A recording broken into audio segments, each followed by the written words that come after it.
Big boss Telugu season 9 ముగిసిపోయినా, ఆ season చర్చ మాత్రం ఇంకా ఆగడం లేదు.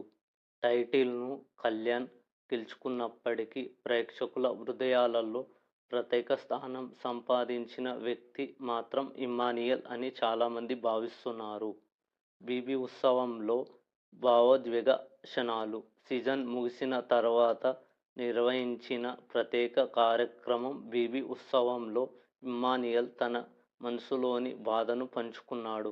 ఈ కార్యక్రమానికి యాంకర్‌గా శ్రీముఖి వ్యవహరించగా, గెస్ట్‌గా హీరో నిఖిల్ సిద్ధార్థ పాల్గొన్నారు. స్టేజిపైకి ఇమ్మాన్యుయేల్ తల్లి రావడంతో అతడు ఒక్కసారిగా ఎమోషనల్ అయ్యాడు.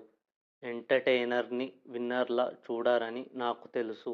అయినా నేను గేమ్ ఆడితే చూస్తారేమో అనుకున్నాను. నేను ఓడిపోయానని బాధ లేదు. కానీ మా అమ్మానాన్నలు 90 ఊర్లు తిరిగి మా కొడుకుకు ఓటు వెయ్యండి అని పాంప్లెట్లు పంచారు. అదే నా మైండ్‌లో తిరుగుతుంది అంటూ కన్నీళ్లు పెట్టుకున్నాడు. ఈ మాటలు అక్కడున్న వారిని మాత్రమే కాదు, చూసిన ప్రేక్షకులను కదిలించాయి.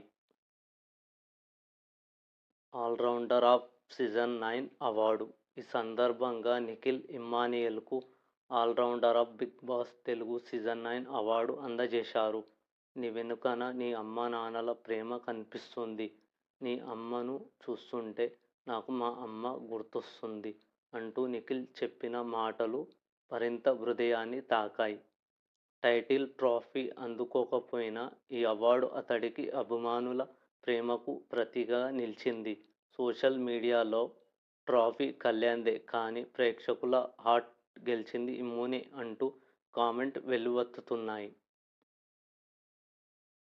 ఇతర కంటెస్టెంట్ల స్పందన షోలో పాల్గొన్న భరణి కూడా 22 మంది కప్ కోసం ఆడారు. కానీ 360 డిగ్రీల కోణంలో గేమ్ ఆడింది మాత్రం ఇమ్మాన్యుయేల్. నా దృష్టిలో అతడే నిజమైన విన్నర్ అంటూ ఓపెన్‌గా చెప్పారు. ఇదిలా ఉండగా స్పెషల్ షోలో కొద్దిసేపు నాగార్జున, అక్కినేని కూడా సందడి చేశారు. ఆయన చేసిన సరదా వ్యాఖ్యలు ప్రోమోకి హైలైట్‌గా నిలిచాయి.